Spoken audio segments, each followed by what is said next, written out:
Está iniciando mais um programa Educação Interativa em Foco. E hoje eu entrevisto aqui nos nossos estúdios a professora Cláudia de Carvalho Cosmo Almeida. Ela que é graduada em História e em Pedagogia, mestrado e doutorado em Educação. Professora do Colégio Interativo, COC, desde 2001, ministra aulas de História do 6º ano do Ensino Fundamental ao curso preparatório para vestibulares. Atua também no ensino superior. Cláudia, é um grande prazer tê-la aqui hoje no nosso programa, tudo bem?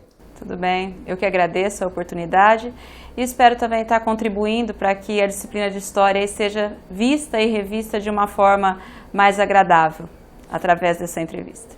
Cláudia, como você avalia o ensino de História na atualidade? Bom, ensinar História é sempre um desafio, assim como ensinar qualquer coisa a qualquer pessoa é sempre um desafio. No caso da disciplina de História, é preciso que a gente compreenda, né, que ela tem toda uma discussão feita nas universidades, que é aquilo que nós chamamos dos debates historiográficos, e isso também, graças às pesquisas, né, vão fazendo com que a área seja uma área extremamente dinâmica. É aquilo que, de repente, uma nova fonte, um novo documento encontrado pode fazer os historiadores reavaliarem, né, muitos dos estudos que já foram feitos, acrescentando e, por que não, até mesmo modificando aquilo que já foi dito em algum momento como um fato, uma verdade, né, de alguma forma. E nesse sentido também é importante destacar que, ao caso da História especificamente, né, nós temos 3 correntes básicas, que são o positivismo, o materialismo histórico e o culturalismo. E o positivismo é uma das correntes que prevaleceu durante muito tempo, né, nos livros didáticos, o que fez com que a história seja vista, e muitos ainda pensam a história dessa forma, como uma matéria decorativa, em que se estuda fatos ligados a grandes homens, memorizam-se datas. Então isso fez com que a matéria, para muitos, né, aí ao longo dos anos, ela fosse vista como algo que não tem função, porque é ficar estudando o passado pelo passado. Então essa supervalorização de nomes e datas, né, acaba por esvaziar a história, né, da sua verdadeira função, que é formar para a cidadania, é fazer com que as pessoas, né, se sintam, se vejam e atuem como sujeitos históricos. Então isso é uma coisa que impacta muito, né, o ensino de História, que impactou ao longo das últimas décadas. Fortalecendo essa corrente, né, tem os ditames políticos, que em determinados momentos aí, estratégicos, especificamente tratando da história do Brasil, interferiram no currículo de História, fazendo com que, sobretudo na época, né, da ditadura militar recente, né, encerrada em 1985, o currículo de História fosse totalmente reformulado. E por que não dizer, né, a disciplina foi até abolida, sendo substituída por estudos sociais, educação moral e cívica, onde essa consciência crítica, né, ia realmente sendo esvaziada. E isso, né, também contribuiu para que a história fosse vista como isso, né, uma matéria que estuda o passado pelo passado, uma matéria que valoriza nomes, datas e que não se via, né, uma conexão com o presente. Então esses ditames políticos, a corrente positivista, né, ela acabou criando toda essa imagem, né, da história enquanto disciplina escolar. Em contrapartida, nas últimas décadas a gente tem tido um movimento diferente aí, né? Que é, na verdade, trazer toda essa questão da cultura, apoiado na corrente, né, que a gente chama de culturalismo, que vem de todo o movimento de renovação da historiografia iniciado na França em fins da década de 20, né, com a Escola dos Análises, com todo o movimento de renovação da historiografia, e que isso foi chegando aqui no Brasil, com o processo de redemocratização, com a inserção de novos estudos que também vão dar voz, vão dar vez àqueles que eram sujeitos negados pela história tradicional, mulheres, negros, indígenas. Então esses não apareciam nos livros tradicionais de história. Com essa onda, né, digamos que assim, de renovação da historiografia, esses sujeitos históricos são trazidos para os estudos acadêmicos e, evidentemente, que para os livros didáticos. E isso é um grande ganho para a disciplina, né? Porque aí você está trazendo para mais perto do aluno, né, realidades também mais próximas da sua. Pessoas, né, que não necessariamente são lá os grandes homens, né, ou a criação de simples mitos e heróis. Então, nesse sentido, a contribuição trazida pelos estudos na área do culturalismo são imensas para a área de história. Por um outro lado, né, toda essa onda também do culturalismo tem esvaziado a história de uma outra coisa extremamente importante, que é o elemento da contradição, que é o elemento da oposição entre as lutas de classe, que é uma das coisas que ao longo da história da humanidade vem forjando as transformações. E quando também, né, se privilegia demais a cultura e esquece, né, ou deixa para um segundo ou terceiro plano elementos econômicos, elementos de enfrentamento social, isso também contribui para um esvaziamento. Então toda essa movimentação, né, entre essas, isso que a gente chama, né, de teorias historiográficas, teorias da história, faz com que a disciplina seja impactada, quer por essas correntes, quer pelos ditames políticos, e isso não está lá só nas universidades, não. Isso está nos livros didáticos. E o professor de história, ele tem que estar atento a isso, porque nenhum texto de história é neutro, todo texto, né, ele está carregado das referências historiográficas, políticas, ideológicas do historiador. O professor de história, como todo ser humano, também tem as suas referências políticas, os seus valores, as suas crenças, as suas ideologias. E no caso da disciplina de história, isso pode vir muito à tona em sala de aula, assim como de outras ciências humanas. Então, nesse sentido, eu avalio que ensinar história hoje é um grande desafio. Precisa estar ciente dessa movimentação acadêmica, tá? Precisa estar ciente de como que as próprias referências dos autores que escrevem os materiais didáticos e a sua também está presente na sala de aula e, sobretudo, né, precisa trazer esse aluno para compreender esse movimento também. Entendendo, né, que esses textos estão escritos por pessoas que tinham determinados olhares, que trabalharam com determinadas fontes e que escreveram a partir do seu olhar. Então, isso torna o ensino de história um grande desafio. Sem falar que nós estamos aí tendo uma discussão a nível nacional de pensar uma base nacional comum, curricular. E a disciplina que está sendo mais impactada em termos de currículo é a história. Então, vem mudança por aí no que diz respeito ao ensino dessa disciplina. Maravilhoso, professora. Professora, nós continuaremos esse assunto no próximo bloco.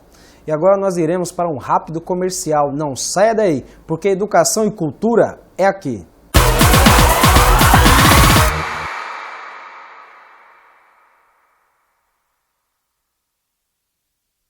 Na Dicopel, você encontra todo tipo de embalagens e utilidades para seu lar. Você encontra descartáveis, artigos para festa e produtos de limpeza em geral. A Dicopel possui a maior variedade de doces, balas, pirulitos e chocolates para sua festa.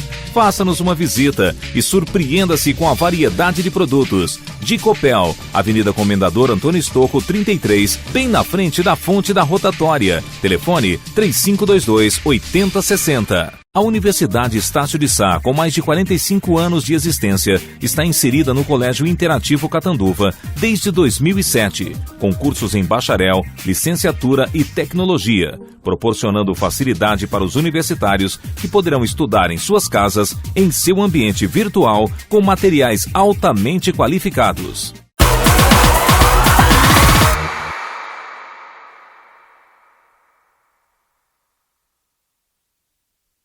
E estamos de volta. E hoje eu entrevisto a professora de História, a professora Cláudia de Carvalho Cosmo Almeida. Cláudia, continuando aqui no nosso bate-papo, o que você e o colégio têm feito para despertar mais o interesse dos alunos nas aulas de História? Bom, como a gente já havia discutido, né, na questão anterior, o importante para tornar a disciplina atrativa, para que o aluno se interesse pelo conteúdo de história, primeira coisa é que ele se veja como um sujeito histórico também. Que ele compreenda, né, que a história não é só aquilo que está nos livros, não é só o passado, que a história é esse presente que está em construção. E que essa criança, esse adolescente, né, esse aluno, ele nasceu numa dada sociedade, numa dada família, numa dada cultura, e que tudo isso se construiu num processo histórico. Então, isso tudo o aluno precisa compreender. E eu acredito que quando o aluno compreende, né, essa questão de que ele é um sujeito histórico, de que essa sociedade em que ele vive é um produto histórico, que essas coisas não são naturais, que elas são culturais, construídas historicamente, eu creio que é a partir disso que a disciplina pode ficar muito mais interessante. E é importante lembrar que História é uma disciplina que começa lá no ensino fundamental 1. em que antes do aluno estudar fatos, né, a gente pode chamar aí da macrohistória, ele está estudando fatos mais próximos dele, né, da microhistória, de assuntos mais perto, né, e próximos aí do seu cotidiano. E isso é um trabalho que tem sido muito bem feito, né, na nossa escola, desde o ensino fundamental 1, e quando eu chego lá com esses alunos trabalhando a partir do 6º ano, evidentemente que muda algumas coisas também, porque a linguagem também é outra, a maneira de se trabalhar com fatos históricos, com documentos históricos também é outra, mas esse aluno já vem sendo inserido, né, no bojo da disciplina, e a partir do 6º ano, então, ele vai ter um mergulho muito mais profundo, né, nessa disciplina, em que ele vai poder ampliar, né, para além de coisas mais próximas do seu cotidiano, para estudar grandes civilizações, para estudar fatos, né, de extrema relevância para a história da humanidade, e nesse sentido, então, o aluno vai sendo aguçado, né, a entender, né, que essas coisas que temos também no nosso presente, elas se explicam por muita coisa que foi descoberta, que foi feita, que resultou, né, de ações humanas positivas e negativas ao longo do tempo e em diferentes espaços. Então, essas categorias também, tempo, espaço, que são importantíssimas no estudo de história, é algo que eu procuro trabalhar com os meus alunos também. Eles precisam entender, né, que quando nós estamos estudando qualquer evento histórico que for, eu preciso compreender que tempo e que espaço isso aconteceu. Sem que isso seja decorar datas ou decorar nomes, não é nada disso, mas ele precisa se situar no tempo, se situar no espaço, compreender o espaço que ele está hoje, né, em relação aos espaços que a gente está estudando, né, seguindo o currículo. E também eu acho que para tornar a disciplina atrativa, além de levar tudo isso em consideração, de ser um sujeito histórico, dele compreender noções de tempo e espaço, creio que a linguagem também é extremamente importante. Porque uma das coisas que nós precisamos levar em consideração ao trabalhar qualquer disciplina é o estágio de desenvolvimento cognitivo do nosso aluno. Então, evidentemente que um aluno do ensino médio ele tem uma capacidade de abstração, né, pelo seu estágio de desenvolvimento cognitivo superior à criança do ensino fundamental 2 ou do ensino fundamental 1. Então, isso precisa ser levado em consideração. Então, isso também vai determinar a linguagem que eu utilizo com essas crianças e depois com os adolescentes, depois com os jovens, né, trabalhando na faculdade com os adultos. Então, extremamente importante para tornar qualquer disciplina atrativa é a linguagem. Uma linguagem adequada para aquela criança, para aquele aluno na etapa de desenvolvimento que ele está. Sendo, né, possível aprofundar ou não um determinado assunto a partir mesmo dessa realidade cognitiva do aluno. Então, acho que isso é uma questão importante, porque à medida que ele entende a sua linguagem, ele está entendendo o que você está dizendo, ele passa a se interessar muito mais. Chama mais atenção. Sim, tudo aquilo que nós não entendemos, a tendência é que a gente ignore. Não estou entendendo, né? Não estou entendendo. Agora, à medida que ele entende que a linguagem é adequada, ele tende a se interessar muito mais. Também, né, nós utilizamos muito aqui na escola os recursos de multimídia, tá? Todos os elementos, né, que a escola disponibiliza em termos de sala, de projeção, utilização de filmes. O material do Sistema COC é muito bom, tá? Tanto o material impresso, né, a apostila, como os meios digitais que o aluno tem acesso, né, a partir do portal COC em sua casa. Então, isso também tende a tornar a disciplina mais atrativa. Outra coisa que também assim, eu privilegio bastante, né, principalmente no ensino fundamental, é que o aluno escreva. Então, a gente utiliza bastante o caderno, né, fazendo textos complementares, né, e comparativos, muitas vezes, com os textos da apostila, porque a gente tem uma geração que já escreve menos, uma geração muito digital. Então, eu acredito que isso é importante, que o aluno escreva, que ele leia o próprio texto que ele escreveu, que ele entenda como se destacam, né, os conceitos chaves, como que se destaca uma palavra-chave de um texto, para que tudo isso, na hora que ele estiver lendo, estudando, torne a disciplina compreensível, e sendo compreensível, ela também se torna atrativa. Outras coisas também que a gente utiliza, né, é que os alunos, dependendo do conteúdo, façam maquetes, apresentem trabalhos, né, se envolvam de uma forma mais lúdica também com a disciplina. E eu destaco também 2 eventos de projeção estadual e nacional, que a escola tem participado nos últimos anos. De projeção estadual é o Parlamento Jovem, Nas duas ocasiões em que nós nos inscrevemos, que são os 2 anos anteriores, 2014 e 2015, os nossos alunos foram escolhidos para participar do Parlamento Jovem.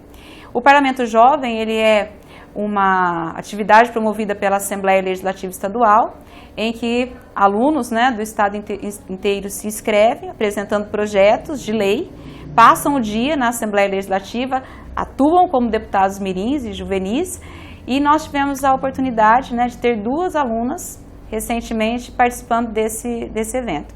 E o outro evento de grande notoriedade também na área de História aqui na escola é a Olimpíada Nacional de História do Brasil, feita pela Unicamp. Nós nos inscrevemos nos últimos 4 anos, já estamos inscritos para 2016, e de todos esses anos que nós participamos, nós ficamos entre as 300 melhores equipes do Brasil, entre um contingente de mais de 10 mil equipes. Então isso, para mim, enquanto professora de História, para a escola, é de muita satisfação, de muita alegria.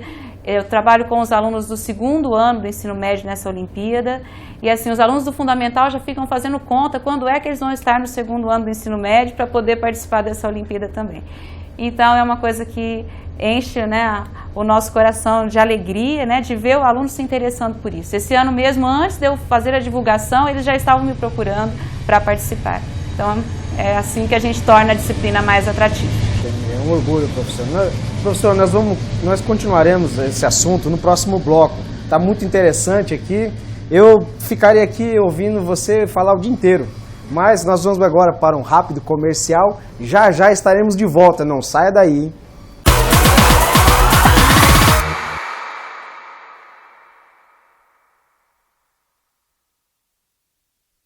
O Colégio Interativo Catanduva Sistema Coque de Ensino oferece para seu filho educação de qualidade, profissionais qualificados, juntamente com uma excelente infraestrutura, contando com sala 3D, quadra poliesportiva, salas com multimídia e lousa eletrônica, espaço reservado para o 1º ano do ensino fundamental e salas climatizadas. Aqui, seu filho inicia com a alfabetização e segue até o pré-vestibular, onde contamos com mais de 100 aprovações para 2016, sendo 15 em Medicina, USP, Unesp e outras tantas mais.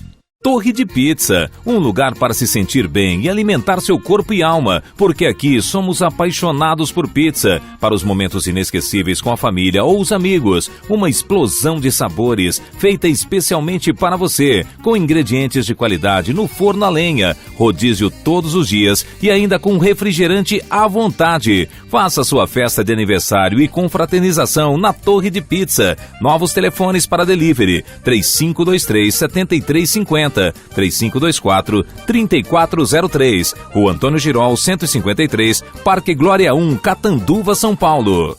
Aliança Supermercado, há 15 anos atendendo você com o carinho e o respeito que você merece. Gêneros alimentícios com muita qualidade e um precinho que você pode pagar. Secos e molhados, frios, laticínios, produtos de higiene e limpeza. E aos domingos, churrasco e assados deliciosos, feitos com o mais alto padrão de qualidade, sem falar no atendimento diferenciado. 3524-4342.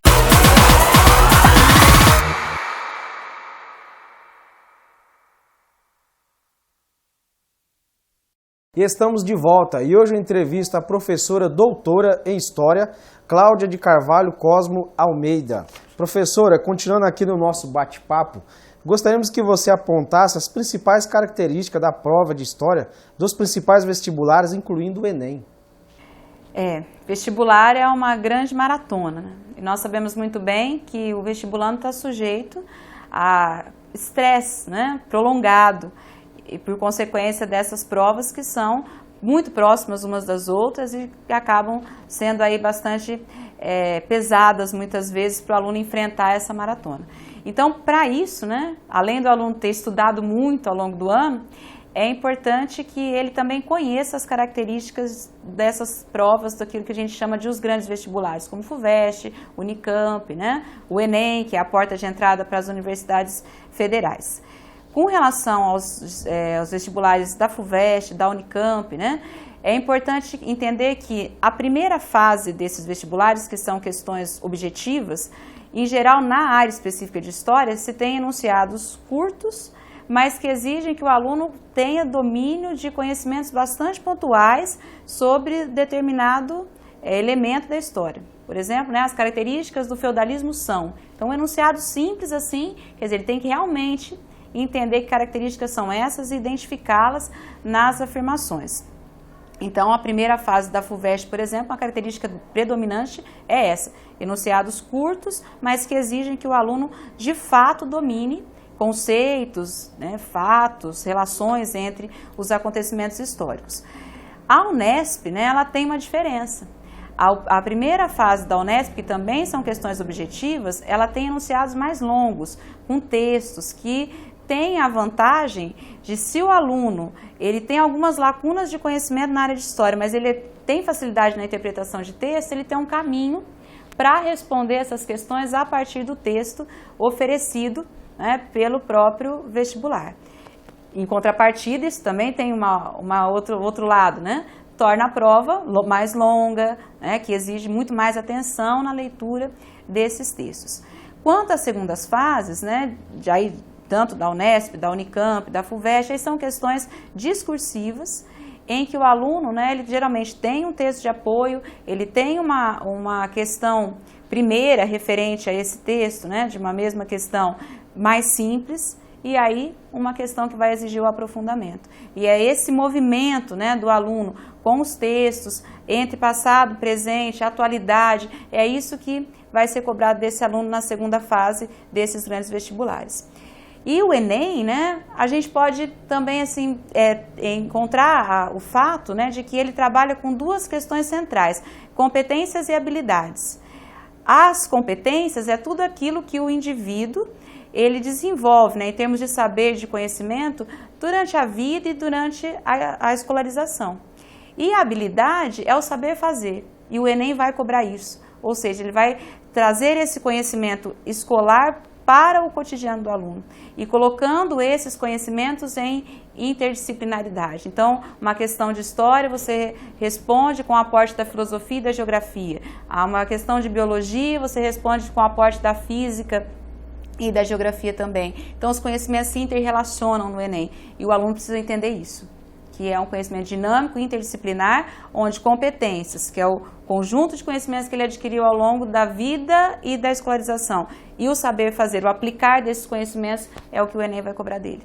Então, o aluno precisa conhecer essas características dessas provas. Entendi. Professora, que assuntos têm sido cobrados com mais ênfase nos vestibulares? Então, os últimos vestibulares, vamos pegar aí dos últimos 3 anos, eles têm privilegiado, no caso de história, a história do Brasil. O que eu acho extremamente importante, porque somos um povo carente de conhecer a sua própria história. Então, nesse sentido, tem se dado ênfase também aos assuntos ligados à história do Brasil. Eu destacaria, entre os temas que têm sido recorrentes na área de história do Brasil, a ditadura militar, não apenas questões políticas e econômicas, mas os movimentos de cultura, de contracultura, movimentos sociais.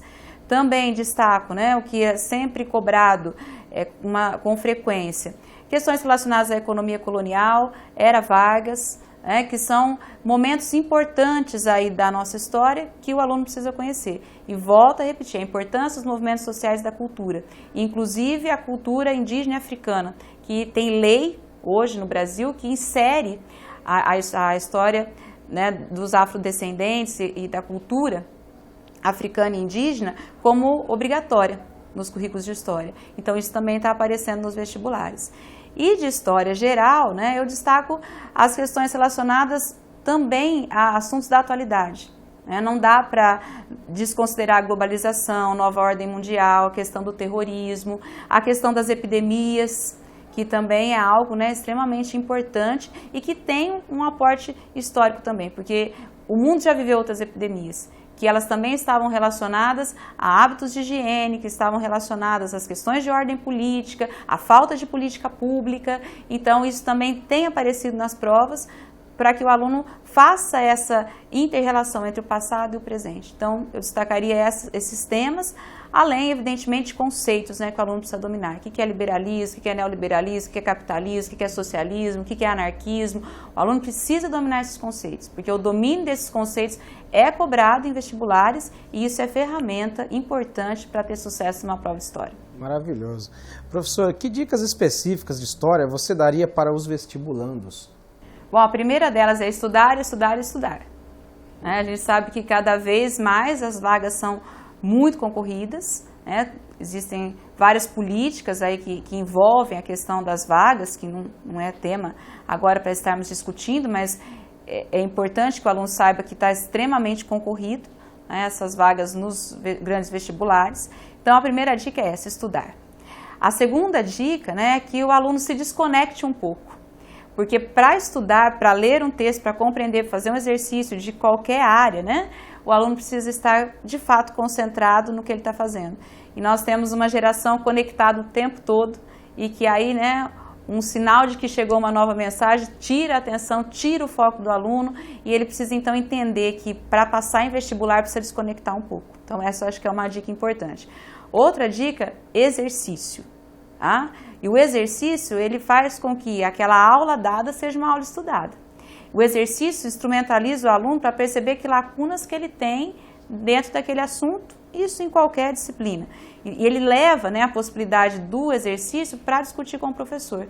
Então, muito do que ele não aprende na teoria, ele aprende realizando, fazendo esses exercícios sistematicamente.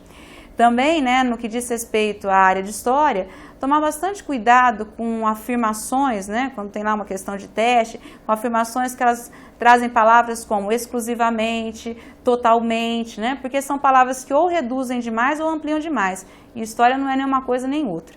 Então tem que tomar cuidado que, em geral, as afirmações que trazem essas palavras estão incorretas. E uma outra dica é também a atualidade.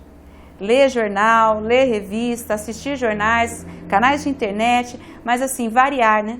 Porque a gente sabe que essas informações todas, elas estão carregadas também de elementos ideológicos, então é preciso ver essa atualidade por diferentes olhares.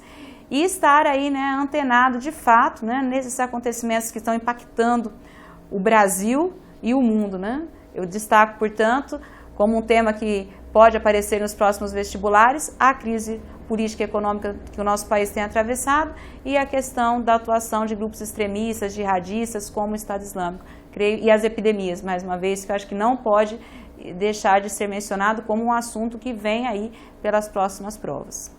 Professora, foi um grande prazer tê-la aqui hoje no nosso programa. E você gostaria de deixar um recado para os seus alunos, mandar um abraço, um beijo, enfim? Eu agradeço a oportunidade, né, de estar aqui com vocês nesse programa. Agradeço também à escola, né, que me convidou, né, também para participar e, evidentemente, né, que mando aí um carinhoso abraço para todos os meus alunos. É uma escola que eu estou aí há 16 anos, com um grande carinho por essa casa, onde de fato eu me tornei professora, porque nós saímos da faculdade formados, né? O tornar-se professora eu me tornei nessa casa, encontrando aí muito apoio, né, para desenvolver o meu trabalho ao longo desses 16 anos. Então agradeço a direção, coordenação, ao presidente da escola, por essa oportunidade de trabalhar numa escola que tem feito diferença nessa cidade. Ou seja, você também escreveu sua história aqui também, no Colégio Interativo Catanduva, é isso? Escrevi. Muito obrigada. Um prazer, muito obrigado. Estamos chegando ao fim de mais um programa. Lembrando a todos que todas as terças, das 13 horas às 13h30 e todas as quintas, das 18h30 às 19 horas, estaremos juntinho na tela da TV. Até logo. Tchau.